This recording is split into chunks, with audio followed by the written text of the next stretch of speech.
Yo, what's up? Y'all know what it is. I'm back again, King Stuckey. Just here, like I said, to talk and build this, relationship. This an open forum for speaking. So when you see King Stuckey, um, hit me on YouTube at King Stuckey 574. Comment, I will respond. Like, if you like it. If you don't like it, give me the thumbs down. I want to know what's good, what's not. If you think that your platform is a good space for this to be seen, shared, and if you want to stay connected, subscribe. Um, just want to come and talk about a few things today. First thing is, saw a video today about, Finesse 2 times, and he been kind of taking over the algorithm by just having his speaking out about the things and the issues that's going on in his business life, and his personal life as well, his relationship, those type of things. And one thing he talked about that I saw today was, how can you have been helped by a person in a time of your need, and then as soon as that person can't help you anymore, you run to the internet and you start speaking negatively or speaking ill or saying that the help wasn't much, or you judging your blessing that God gave you through this vessel of this person. And he didn't say it that way, but say, but because of who I am, where I'm from, I understood the message that he was trying to portray. He said it so that the people from where we from could feel it, they could hear it. He said it with passion, you could tell he felt it. And I want to talk about it just because I feel like I've been that person in a few different occasions. And I just never understand where's people's gratitude, where's people's appreciation for the things that you receive, that not necessarily that the person who did, they don't have to give it to you. They took away from what they did to get whatever they gave you and gave it to you. And whatever they gave you, they had to do something to get it. And you really didn't have to do nothing to get it but position yourself next to them.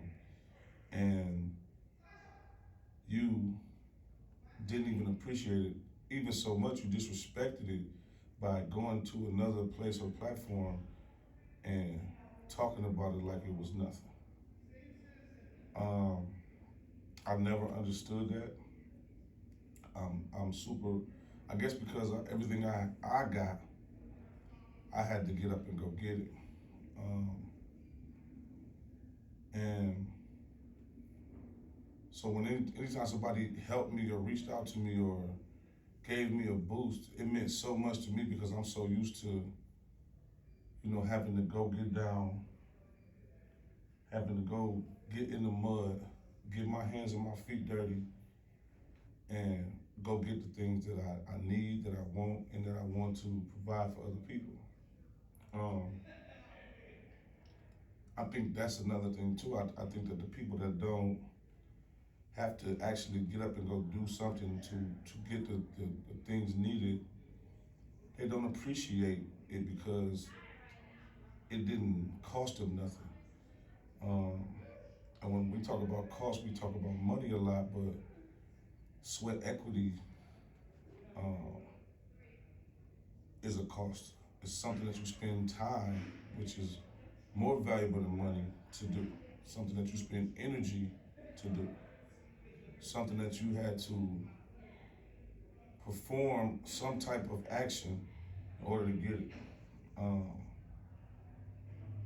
Intellectual property is also cost. It's something you have to spend time to think about and execute properly in order to get these things.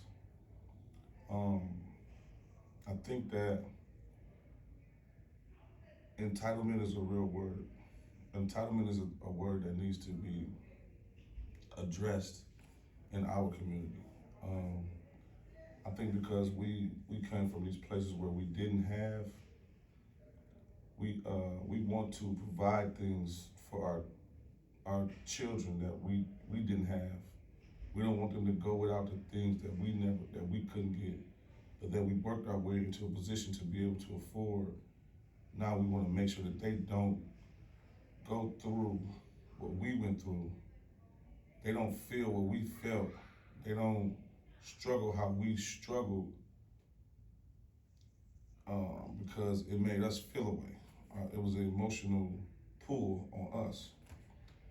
And I think sometimes that's unhealthy because no matter how you look at it, it developed something in you. It created this go-getter spirit. It created this dog mentality that made you like, it don't matter what the odds is against me. It don't matter what I don't got. It don't matter the resources that are not in front of me. That if I want to get up and go get something, then I'm gonna go get it. Um, I'm gonna figure it out. I'm gonna wake up and say, you know what? How do I get it? What's the process of getting it? Where can I go to figure out how to get what I need? You wake up daily with this burning desire inside of you to go get things. And when I believe that when you don't have that and people are handing you things throughout life, um, you develop that thing called entitlement. And then when a person who don't owe you nothing get tired of handing you things, or maybe they fall on hard times because life is an up and down game, and they can't give you what they've been giving you. Now you look at them like they're wrong, or they're not cool no more. They don't love you, or whatever the case may be. And that's one side of it. But I also think that people understand the internet algorithms, um, and how to move the needle, right? And when you're not a direct opportunity um, for a person, they use their affiliation to you as an opportunity to gain finances by going to these platforms and just saying stuff, which for me, I just don't rock like that. I don't move like that. I don't. Attention is not more valuable than integrity to me. Ooh, that's a word. Attention is not more valuable than integrity to me. Um, I would rather not be seen by the world, but to be honorable amongst the people who love me. Um, and I think that's always been a thing with me. And I always been bent that way. I always felt like, everything in life is a line you gotta draw in the sand. And you gotta say, I simply just can't cross that line. And also, when you say that though, that line gonna be tested. Um, so be ready for that test. I've been around a lot of people, a lot of things. I've seen a lot of stuff in my life where I know for a fact that I could come on this platform, turn this camera on, and start talking about things, stories. I can drop names and it'll be true facts, but because it'll trick the algorithm. It'll make the city, the internet, the region go crazy because I've been all over the place, you know. And I simply choose not to because I'd rather be honorable. I would rather mind the business that pay me and hold in the integrity of the people who allowed me into their space for whatever time it was and whatever I saw there, I left it there, you know. And I am at liberty to speak my truth. So if I do talk about something, it's going to be from a place of integrity. Um, uh, One thing I learned growing into a young adult is that I really not gonna give my opinion on things unless I'm asked my opinion. Um, I've put myself in, when I was younger, I put myself in bad places and spaces because I'm a very opinionated person. Anybody that really know me, that sit around me in a circle when the camera is off, um, know that I'm very opinionated and I'm passionate about my opinion because my opinion, I believe, is based on real studies of the things that I've seen in front of me. It's not often that I'm just gonna blurt out something that I think without actually looking at the thing that I'm talking about, understanding what it is, what I believe, why it is, and then giving you my assessment on it. And I'm not perfect with my opinion, but a lot of the times I'm right. I'm also this person that says things that people are thinking that they don't want to say. I am that person in real life, and it's offensive to people who are not an open book like myself. Like I don't hide things about myself just because I try to walk in my truth. And don't get me wrong, I'm not perfect. There's some things that I've been through in my life that I just don't speak about with everybody because I don't think that a lot of people listen to you from a place of love. They don't listen to you from a place of help. They listen to you from a place of gossip, of being nosy, of wanting to be able to hold something over your head, wanting to be able to say, "Oh, this dude did that," and make it a big scene for their gain. But I don't like. I'm not in the closet hiding things like that I've done, that I've been through. It's just I just go by my life. I live my life and I mind my business. Um, but as far as my opinion, like I said, I won't tell you my opinion at all.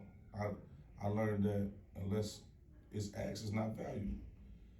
Because I'm so opinionated and I'm so bluntly stated when I speak that if I tell you my real opinion, 9 times out of 10, you'll be offended. But it's only my opinion of my study of what I seen, I assessed it, and I just said what I really felt. But I'm mindful when this camera come on to kind of think before I speak. Watch the things that I say. Be careful of the names that I drop. If I drop any, normally if I'm talking names, it's from a positive place because I just don't want to be on the platform speaking negatively about a person. And I'm not perfect though. I think that a lot of times people come on platforms and they start talking and they say certain things, and then people hold it to them as if they're perfect. Another thing that I've learned growing is that nobody is perfectly anything. Nobody is 100% believer. Nobody is 100% gangster. Nobody's 100% basketball. Nobody's 100% leader. Everybody has some weakness, some insecurity, some opposite, some duality to who they are. They just the goal is just to walk into the things, walk more frequently into the things that you say that you are. Um, it's gonna be some days where you don't make the mark. It's gonna be some days where you just don't feel like being that person that you really are. It's gonna be some days where you're gonna be like, you could be a hard worker 99 days. It's gonna be a day where you're gonna be like, you know what? I'm not doing nothing today.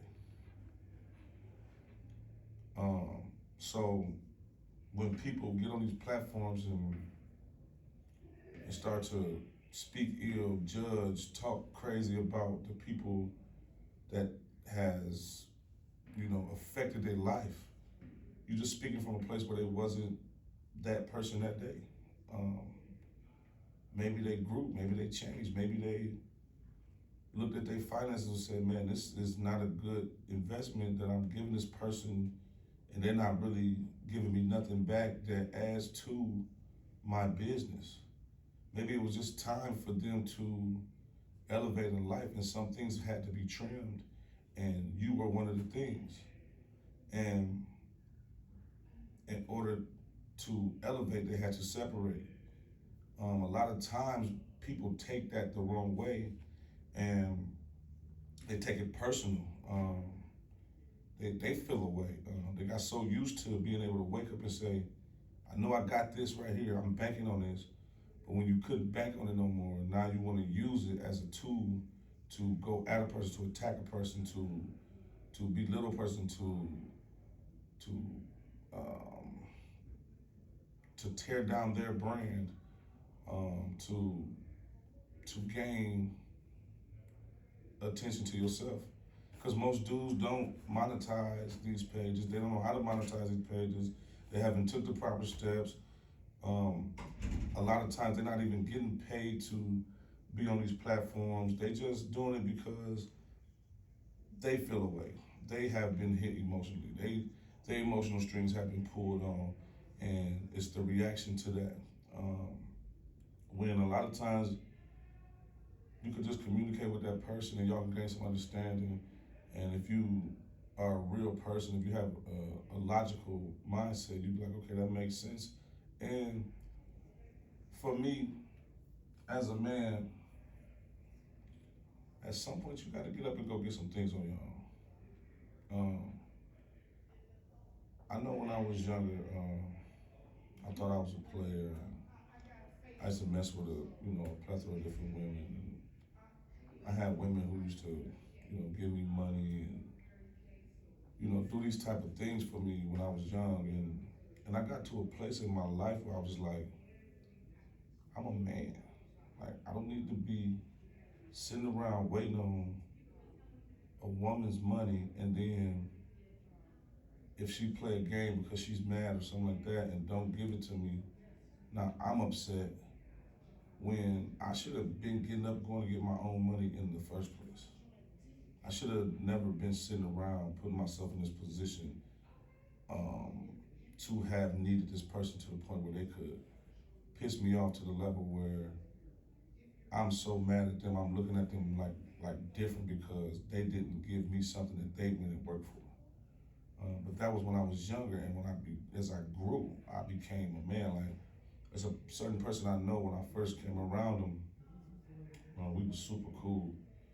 We just kind of were the same person, just from different places, and we lived on a different level of life just because I had been through what he'd been through, and I wasn't willing to take the risk that he was taking, but I was still in a position where I was straight because I just did what I did on the lower level. And when we went out to places like him and his homies, he would always pay for everybody's stuff. If they were eating, he paid for it. If they was drinking, he paid for it. If they was whatever, he paid for it just because he had it. So me being a man, I didn't feel right going somewhere to sit down to have dinner and allowing a man to pay for my dinner. Um, I feel like that's what a man do for a woman, not for a man. Now, if I'm hurting, if I'm in a position where I can't pay for myself, and you love me and you like, bro, let's go eat, because I've done it for some of my friends. Like they down bad. Maybe they just got out of prison. Maybe they, something went wrong with their finance. They lost their job. Life is life. So you never know what it is. And I've done that. But to make it a habit of picking grown men up, going out to party, I'm paying for the door. I'm paying for the food. I'm paying for the drinks. I'm at the strip club giving you ones if we get the strip club. That never sat well with my spirit. I never was able to be that person. So what I would do is when the tab come, I would pay for his meal. And he would look at me weird. And it was just me letting him know that I'm not like them other dudes that's only around here because you paying for stuff. I really mess with you. Like you my guy for real. Like if we both go broke tomorrow, I'm still gonna hit the line like, what's up, bro? What we on? What we doing? How we gonna get to it? And I think that's just a different level of man to me. Like I just can't be that person that sits around and waits for somebody else to do what I should have already done to live the fabric of life that I want to live. If I want to go eat steak, I can afford to go eat steak. And that's not a braggadocious thing. That's me saying that I've done what it took yesterday or today so that I can do what I want to do, that I can move how I want to move. If I want to jump on an airplane and go to Africa, I want to do it on my own dime. I don't want somebody else to pay for it. I don't want somebody to have. And if somebody did pay for it, I would accept it graciously. But I don't want that to have to be the situation. I want to be able to bless somebody else if they want to go to Africa. And I don't want them to depend on me for that. But if that's what they wanted to do and I want to do that for them, they can accept that. But to sit around and be like expecting, having this false expectation of what a man should do for me, I think is unrealistic. And I think that's what a lot of dudes get caught up in. Um, I know that as a young man coming out of my mom's home, I had to figure out I struggled financially because I just didn't know what it took to live. I had come from a place where my mom, she took care of us. She paid bills, she bought all the food, she bought the clothes, she bought the shoes.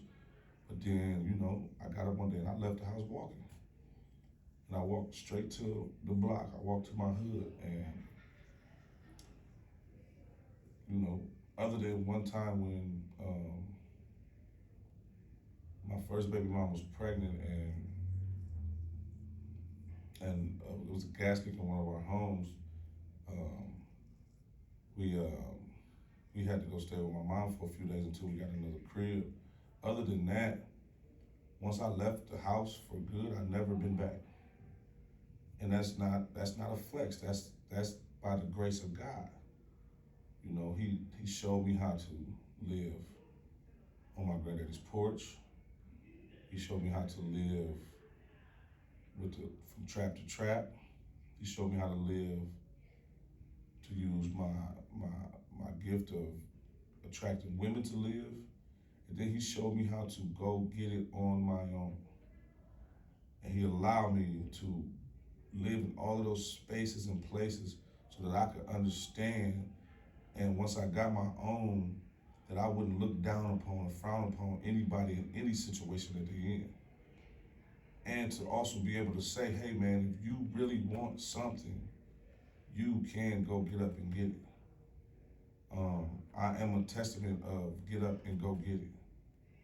I am the walking, living example of getting off the ground and willing myself into a place where I own homes. I take care of 6 other people before I put a bite to eat in my mouth.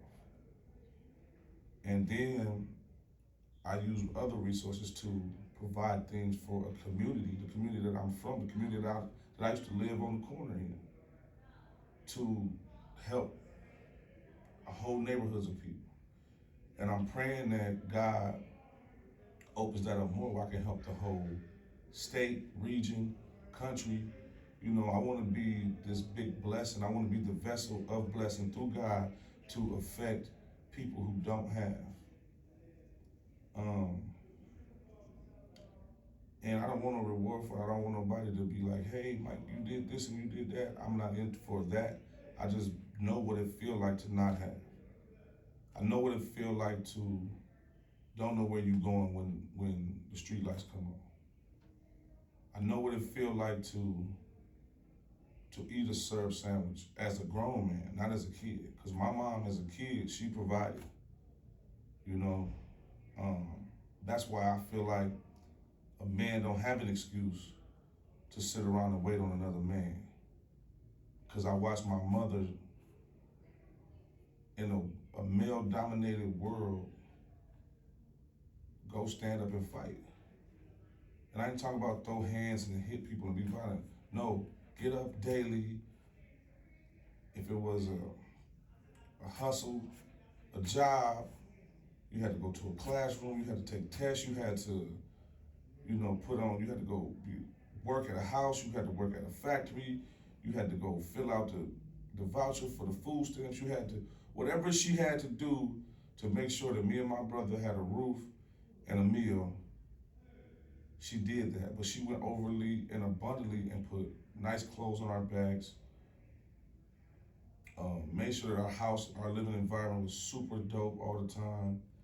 And I grew up in a home where we were poor and didn't even know that I was poor because my mom took advantage of every single thing that she got.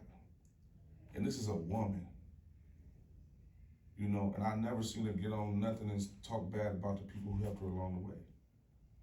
So for me, I can't understand it. I appreciate anybody who've ever, from the smallest to the biggest thing that you've ever done for me or anybody in my family. I appreciate you. I salute you. I honor you. And I understand that it was God through you who helped me. And I just, hope that we can get back to a place of integrity, a place of love, a place of honor, because it's missing and it's evident when you walk in a room full of youngsters and they mad disrespectful, or you turn on the internet and you see somebody who's just hanging with a person for 20 years, telling foul stories about them for likes, clicks, shares, subs, or even monetary gain. It don't matter what it is when you stand on principle, morals, values. You have to draw a line in the sand, and no amount of money, no amount of attention, no amount of likes, shares, subscribes, no viral moment should change that. And that's all I got to say for today. King Stuckey, man. This is a king culture, man. I want everybody to come be a part of it. This is the King's Code, man. We flipping it. King's Code.